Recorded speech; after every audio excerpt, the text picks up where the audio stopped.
हरे कृष्णा, राधे राधे सभी को। आज है कार्तिक महात्म्य का 10वां अध्याय। तो चलिए 10वां अध्याय करते हैं। पहले तो इसमें थोड़ा सा छिट्टा दे देंगे। तो मैंने इसमें तिल और फूल पहले ही डाल दिए।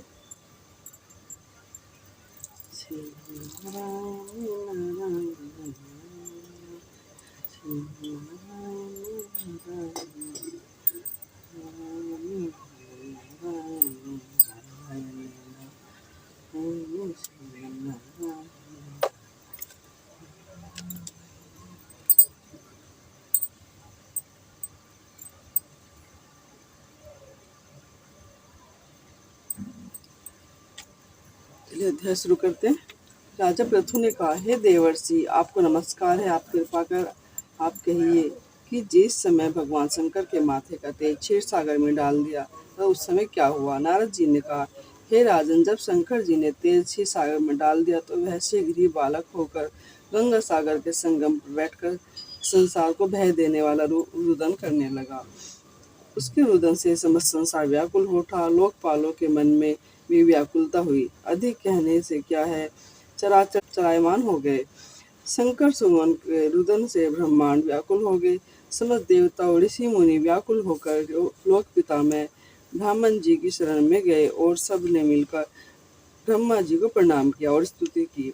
फिर कहा, हे पितामह, यह तो बड़ा भयंकर समय आया है, इसका नाश कीजिए। देवताओं की यह बात सुनकर ब्रह्मा जी सत्यलोक से उस बालक को देखने के लिए समुद्र तट पर आए। समुद्र में ने ब्रह्मा जी को आता देख उन्हें प्रणाम किया और बालक को उठाकर उनकी गोद में दे दिया।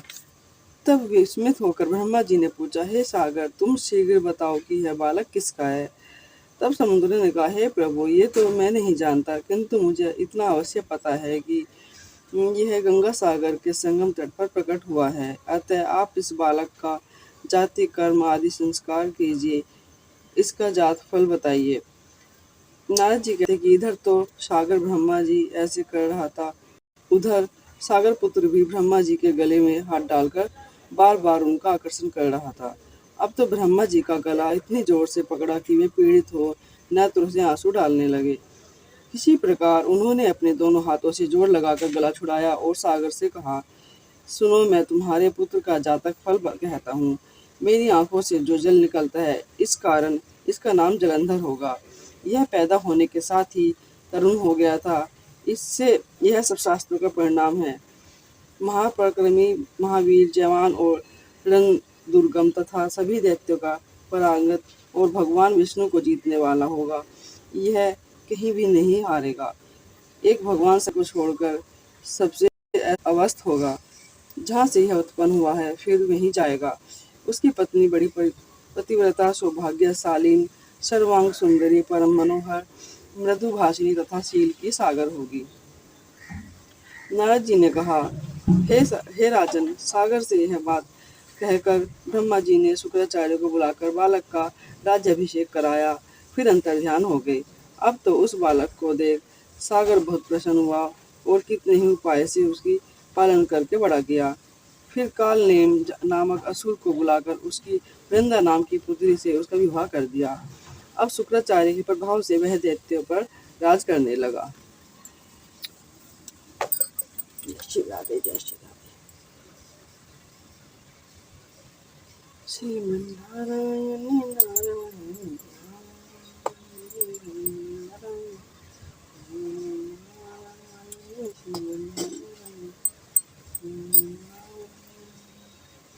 तुलसी महारानी नमो नमः, हरि की पत्राणी नमो नमः, तुलसी महारानी नमो नमः, हरि की पत्राणी नमो नमः, तुलसी नीले तेरे पूजा फल सेवी होई, कार्तिक महीना में तेरे पूजा फल सेवी होई, तुलसी महारानी नमो, हरि की पत्राणी नमो नमः। कहाँ बैठे तुलसी आसन बैठे शालिग्राम, कमल बैठे तुलसी आसन बैठे शालिग्राम, तुलसी महारानी नमो नमः, हरि की पत्राणी नमो नमः।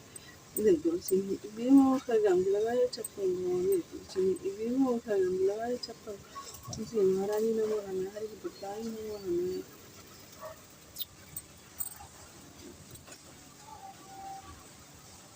जय तुलसी।